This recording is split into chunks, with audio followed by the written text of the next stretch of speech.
그 남자는 약통을 쥔 채 오늘 밤 모든 걸 끝내려 했다. 한밤중 집안은 숨소리조차 조용했다. 모두가 잠든 새벽 3시, 장미애는 갑작스럽게 입이 말라 잠결에 일어났다.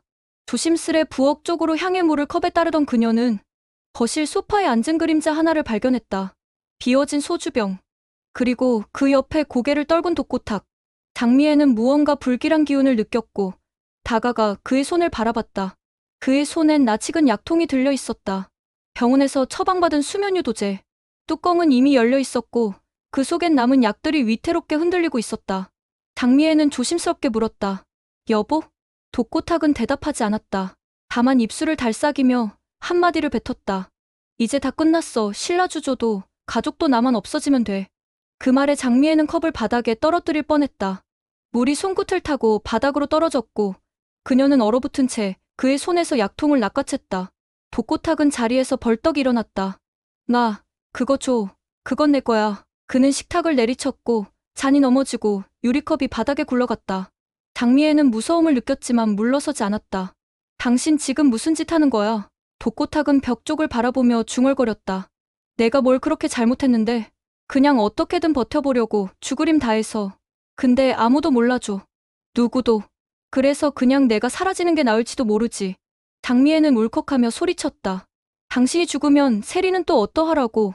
독고탁은 고개를 젖혔다. 눈물인지 땀인지 모를 액체가 그의 턱선을 타고 흘러내렸다.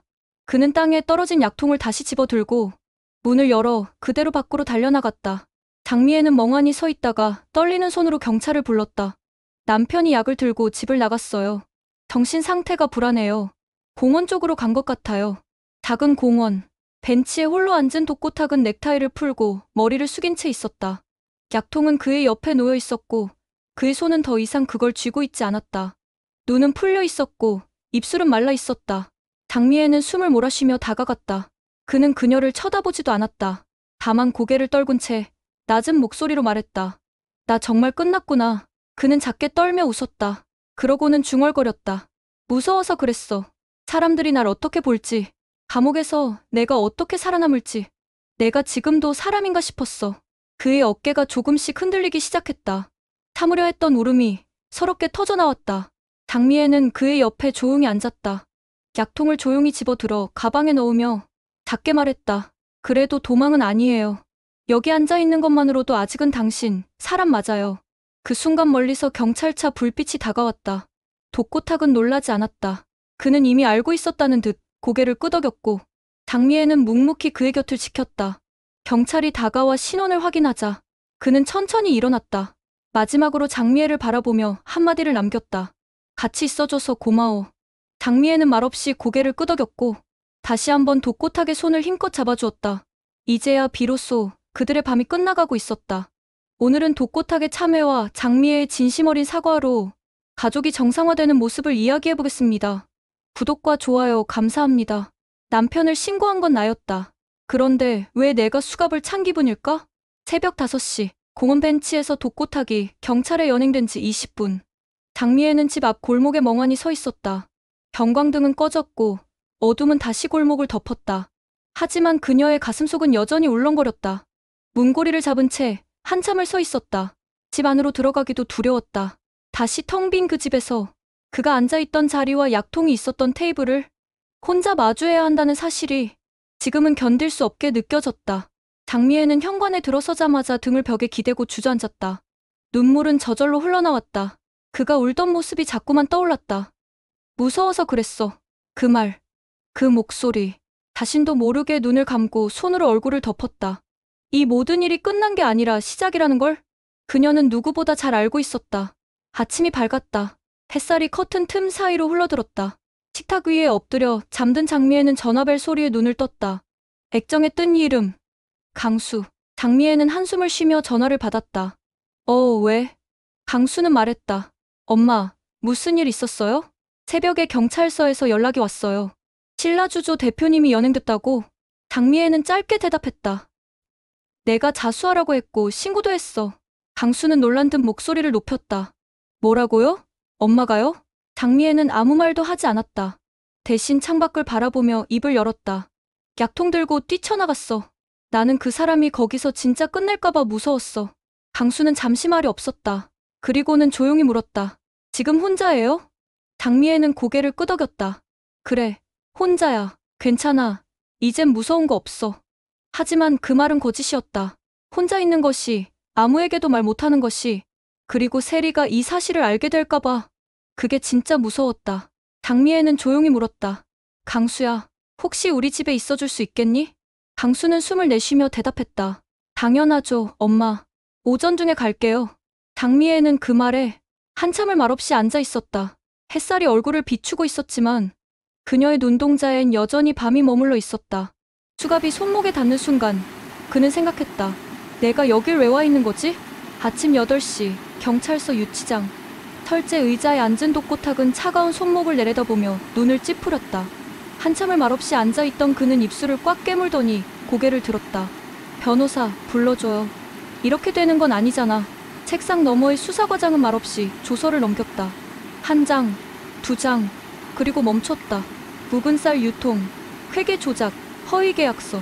대표님, 전부 직접 지시하신 거 맞죠?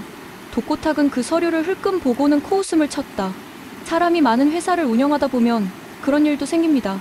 내가 그걸 전부 다 알 수 있었겠어요? 수사과장은 말없이 고개를 끄덕였다. 알겠습니다.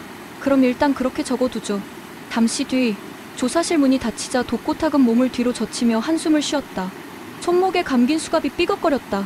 이건 아니야. 난 아직 끝내기 싫어. 1시간 전 장미애는 경찰서 복도에 앉아 있었다. 손에는 자필 진술서 한 장.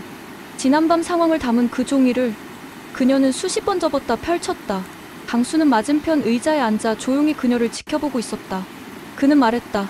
괜찮으세요? 장미애는 미동도 하지 않았다. 입술만 살짝 움직였다. 어젯밤 그 사람 울었어. 처음 봤어.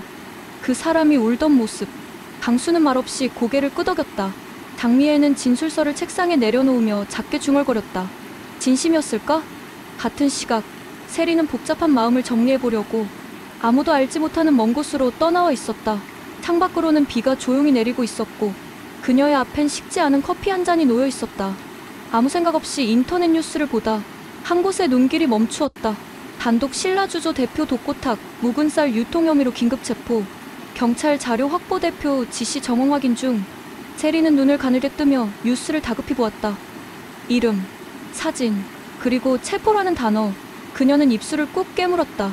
마음 정리를 위해 떠나온 곳에서 뜻밖의 뉴스를 마주하게 될 줄은 몰랐다. 잠시 망설이던 그녀는 장미애의 번호를 눌렀다. 신호음이 2번 울린 끝에 전화가 연결됐다. 장미애가 말했다. 들었구나. 세리는 차갑게 물었다. 왜 저한테 말 안 하셨어요? 장미애는 말없이 숨을 고르다가 침착한 듯 대답했다. 어제 새벽에 있었던 일이라 연락할 경황이 없었어. 아빠 걱정되지? 세리는 한숨을 내쉬며 대답했다. 아니에요. 그냥 왜인지 모르겠는데 마음이 너무 복잡해서요. 잠시의 정적. 세리는 눈앞에 커피잔을 바라보다가 속삭이듯 말했다. 엄마는 괜찮아? 장미애는 조용히 말했다. 난 괜찮아. 그 사람 이번엔 반성하고 다시 우리 곁에 오게 만들 거니까 너무 걱정 마. 세리는 아무 말 없이 전화를 끊었다. 창밖으로 비는 여전히 내리고 있었다. 조사실로 돌아온 수사과장은 무표정한 얼굴로 USB를 하나 꺼냈다. 노트북에 꽂자 CCTV 영상이 재생되기 시작했다. 영상 속엔 독고탁의 목소리가 또렷이 들렸다. 쌀 상태 안 좋다고? 섞어서 돌려. 우린 맛으로 가는 브랜드가 아니야. 수치만 맞추면 돼. 독고탁의 얼굴이 하얗게 질렸다. 의자에 기대있던 몸이 앞으로 무너졌다. 그는 입을 가렸다. 손가락 사이로 떨리는 숨소리가 새어나왔다. 이걸 어디서? 수사과장은 조용히 물었다. 이제 말씀하시겠습니까? 한참을 침묵하던 독고탁은 마침내 고개를 끄덕이며 중얼거렸다. 다 내가 지시한 거 맞습니다. 그 순간 눈가에 번진 건 땀이 아닌 진심에서 흘러나온 눈물이었다. 무릎을 꿇으러 왔다. 용서를 구하러 그 집 대문 앞에 또 한 번 섰다. 오전 11시 낯설지 않은 골목길을 따라 장미애가 걸었다. 그 길은 그녀의 기억 속에서 늘 도망치던 뒷모습만을 담고 있었다. 하지만 오늘만큼은 달랐다. 이번엔 정면으로 그 죄의 문을 열러온 것이다. 그녀는 그 누구도 아닌 스스로의 죄를 끌어안고 이 문을 두드렸다. 문이 열렸다. 오천수였다. 표정은 굳어 있었고 눈빛은 여전히 검은 유리창처럼 닫혀 있었다. 여기엔 왜 왔습니까? 장미애는 고개를 숙이며 말했다. 용서를 구하러 왔습니다. 오천수는 짧게 한숨을 쉬고 대문을 걸치듯 막아섰다. 이제 와서요? 장미애는 한 발 뒤로 물러서며 고개를 들었다. 그래서 왔습니다. 과거의 저를 용서해달라는 말도 지금 감옥에 있는 그 사람을 변호하려는 말도 아닙니다. 그가 무너뜨린 걸 제가 바로잡을 수는 없지만 적어도 무너졌던 순간엔 제가 옆에 있었습니다. 그래서 대신 사과하러 왔습니다. 그 말에 오천수는 가볍게 비웃었다. 그런 말로 되는 줄 아십니까? 우린 가정이었고 사업이었고 전부였습니다. 당신이 없애버린 것들이에요. 그때 마광숙이 안에서 나왔다. 상황을 보더니 조심스럽게 물었다. 무슨 일이에요? 오천수는 고개만 저었고 장미애는 눈을 마주치며 말했다. 광숙 씨, 당신도 저 미워하죠? 당연해요. 하지만 저도 한 번은 그 집의 식구였어요. 그리고 그 집 앞에 제 아이를 두고 간 죄인입니다. 마광숙은 눈을 피하다가 조용히 말했다. 왜 이제 와서요? 장미애는 입술을 깨물고 대답했다. 이제라도 무릎 꿇을 수 있어서요. 그 말과 함께 장미애는 조용히 무릎을 꿇었다. 그 땅은 지난날 그가 아이를 두고 도망치던 자리였다. 그 자리에서 그녀는 처음으로 엎드려 눈물을 흘렸다. 잠시 후 골목 저편에서 누군가가 달려왔다. 오강수였다. 그는 숨을 헐떡이며 달려오다 무릎 꿇은 장미애를 보고 멈춰섰다. 그리고 망설임 없이 어머니 곁에 무릎을 꿇고 말했다. 엄마 용서해주세요. 천수영, 제발 우리 엄마예요. 오천수는 두 사람을 바라보며 길게 한숨을 내쉬었다. 말은 없었다. 그저 마음 한구석이 서늘하게 저미는 기분만 남았다. 그때 마광숙이 다가와 조심스레 오강수의 팔을 잡았다. 강수야, 죄는 어머님이 지신 거예요. 너는 죄가 없어. 어서 일어나. 강수는 눈시울을 붉히며 고개를 숙였고 마광숙은 오천수에게 조용히 속삭였다. 저 눈물 가짜는 아닌 것 같아요. 오천수는 고개를 들지 않고 침묵을 지켰다. 그러자 마광숙은 말을 이었다. 저도 도련님 마음이랑 크게 다르지 않지만 세리 씨랑 범수 도련님 일도 있으니 이쯤에서 마음을 조금 열어보는 게 좋지 않겠어요? 그제야 오천수는 마광숙을 바라보았다. 그리고 천천히 고개를 돌려 장미애와 강수를 향해 시선을 옮겼다. 그 눈빛은 여전히 차가웠지만 어딘가 깊은 피로가 스며 있었다. 당장은 아무 대답도 못 드리겠습니다. 하지만 이 장면 기억은 하겠습니다. 그날 밤 장미애는 강수와 함께 집으로 돌아가는 길에 조용히 속삭였다.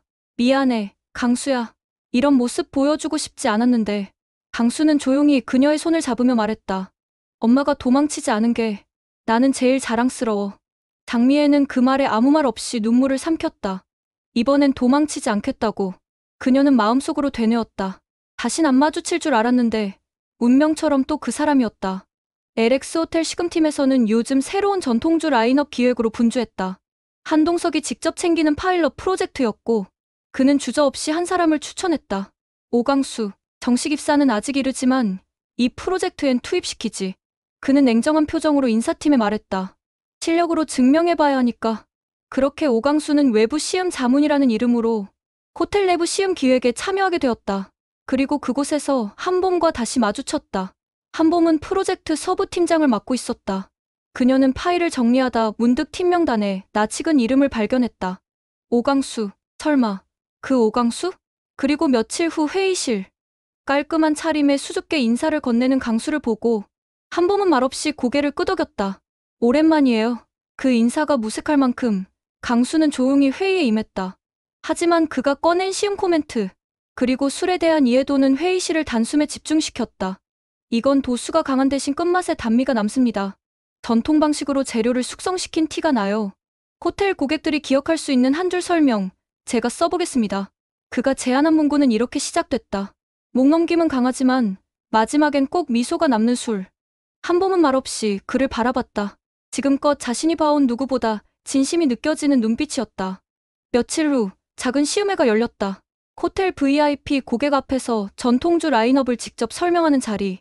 한동석은 끝까지 강수의 설명을 지켜보았다. 조곤조곤 단어 하나하나에 고민이 묻어나는 멘트.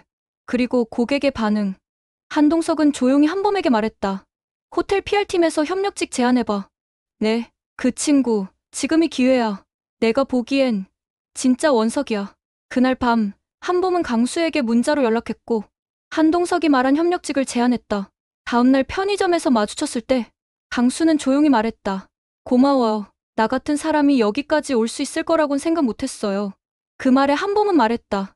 가끔은요, 잘하고 있는 거 누군가 한 명쯤은 알아준다는 걸 말해주고 싶었어요. 강수는 말없이 그녀를 바라보다 조용히 고개를 끄덕였다. 그 순간 가슴 어딘가가 묘하게 따뜻해지는 걸 느꼈다. 하지만 그 감정의 이름을 지금은 아직 붙잡을 수 없었다. 사람들은 그가 만든 술을 보았고 나는 그 사람을 보았다. 호텔 연회장이 술렁이기 시작했다. LX 호텔이 주관하는 전통주 홍보 프로젝트의 첫 공식 무대. 오강수는 오늘 그동안 준비한 술을 외부 고객과 언론 앞에서 직접 소개하게 되었다. 그의 이름이 적힌 명찰이 가슴 위에 단단히 붙어 있었다. 오강수, 어떤 집안의 아들도 아닌, 누군가의 그림자도 아닌, 처음으로 자기 이름으로 선 자리였다. 그의 손끝은 약간 떨리고 있었다. 무대 대기실, 조명이 은은한 긴 거울 앞. 강수는 자신이 입은 재킷을 매만지고 있었다. 익숙하지 않은 셔츠 컬러, 빳빳한 양복 소매. 술을 담글 땐 몰랐던 낯선 옷감의 감촉이 오늘따라 유독 마음을 조이듯 다가왔다. 그때 조용한 노크 소리. 문이 열리고 한봄이 조심스럽게 들어왔다. 괜찮아요? 강수는 멋쩍게 고개를 끄덕였다. 이게 뭐라고, 좀 긴장되네요. 그는 솔직하게 말했다. 제가 만든 술이야 익숙한데 제가 누군지는 아직 익숙하지가 않아서요. 한봄은 그의 앞에 조용히 앉았다. 그리고 한참을 바라보다 조심스럽게 말했다. 당신은요, 이미 충분히 멋진 사람이에요. 무대가 그걸 모르고 있을 뿐이죠. 그 말에 강수는 아무 말 없이 그녀를 바라보았다. 긴장으로 굳었던 표정이 살짝 풀렸다. 행사는 정시에 시작됐다. 오강수는 무대 위에서 술을 소개했고 그의 담백한 설명은 오히려 많은 이들의 공감을 얻었다. 술은 순식간에 매진됐고 행사 후 칭찬이 쏟아졌다. 호텔 VIP 고객들은 그를 따로 불러 어떤 술은 언제 출시되는지 물었고 언론 관계자들은 명함을 건넸다. 행사장을 정리하던 그날 저녁, 한동석이 다가와 강수를 불렀다. 오늘 정말 잘했어. 정식으로 제안하지. LX 호텔 시금팀, 전통주 부문 정규직 스카웃. 그 자리에 당신이 꼭 있었으면 좋겠어. 강수는 놀란 눈으로 그를 바라봤다. 그러자 옆에 있던 한봄이 기쁜 얼굴로 말했다. 잘 됐어요. 누구보다 자격 있는 사람이에요. 오강수 씨는. 그 순간 강수는 이상하게 마음이 따뜻해졌다. 자신을 믿어주는 사람. 그게 지금까지 가장 낯설고 그리웠던 감정이었다. 며칠 후 호텔 근처 작은 카페. 한봄과 강수가 마주 앉았다. 서류들을 정리하고 있던 한봄이 조용히 입을 열었다. 오늘은요, 그냥 하고 싶은 말이 있어서요. 강수가 그녀를 바라보자 한봄은 조금 망설이다가 말했다. 가끔은요, 누군가를 응원한다는 게 내 마음을 들키는 일이 되더라고요. 그게 싫진 않다는 것도 오늘 처음 알았고요. 강수는 말없이 그녀를 바라봤다. 그리고 조용히, 아주 조용히 고개를 끄덕였다. 마음 한켠이 울컥했지만 아직은 말로 꺼낼 수 없었다. 그 대신 그녀의 커피잔 가까이에 조심스럽게 자신의 찻잔을 옮겼다. 둘 사이의 간격이 처음보다 조금 가까워졌다. 사랑도 용서도 결국은 누군가 먼저 손을 내미는 데서 시작된다. 노을이 지는 옥상. 한봄은 난간에 기대어 풍경을 바라보고 있었다. 잠시 후 오강수가 조심스럽게 다가와 그녀 곁에 섰다. 한참을 말없이 서 있던 강수가 입을 열었다. 사실 나, 엄마가 둘이야. 한봄은 놀란 눈으로 그를 바라봤다. 강수는 조용히 말을 이어갔다. 장미애가 내 친엄마야. 미혼모였고 어릴 적 날 술도가 앞에 버리고 도망쳤대. 그의 목소리는 떨리고 있었다.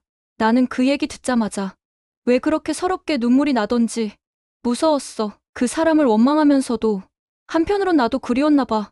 한참을 조용히 듣고 있던 한봄이 살며시 강수의 손을 잡았다. 엄마도 많이 무서웠을 거예요.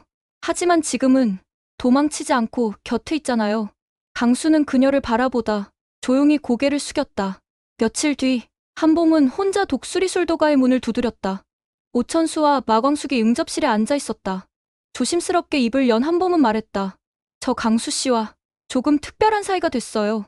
순간 오천수의 눈이 커졌고 그 말에 마광숙이 웃으며 말했다. 축하해요.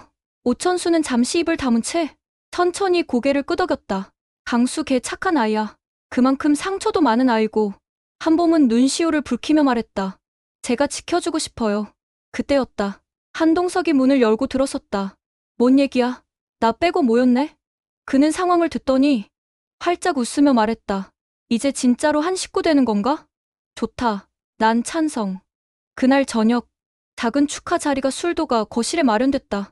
조심스러운 분위기 속 마광숙이 미리 준비해둔 반찬을 꺼내오고 한동석은 와인을 꺼냈다. 그때 조용히 문이 열리며 장미애가 들어섰다. 순간 방 안에 정적이 흘렀다.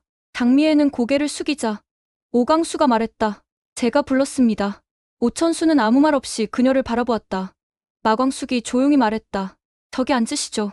다리 하나 더 있어요. 장미애는 조심스럽게 앉았다. 강수는 그런 그녀 옆에 조용히 숟가락을 놔주었다.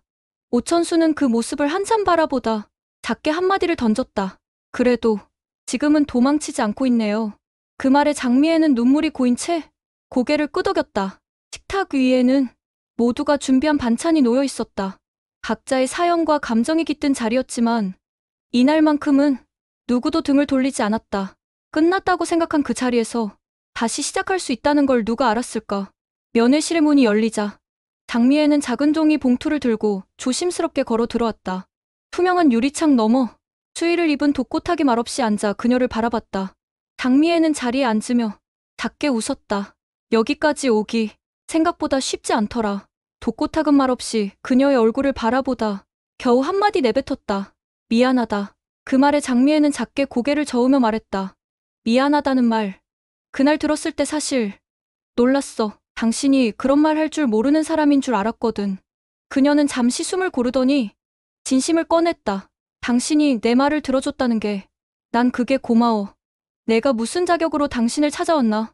몇 번을 고민했는데 결국 여긴 당신이 있어줘서 내가 올 수 있었던 곳이야. 그 순간 면회실의 문이 한 번 더 열렸다. 독고세리가 천천히 들어왔다. 탁자에 앉은 그녀는 아버지를 정면으로 바라보았다. 나도 올까 말까 고민했어요. 그녀의 목소리는 조용했지만 단단했다. 근데요, 아빠. 내가 사랑했던 사람은 늘 화내고 큰소리치던 그 사람이 아니라 가끔 나 몰래 밥 챙겨주던 그 뒷모습이었어요. 독고탁은 아무 말도 하지 못했다.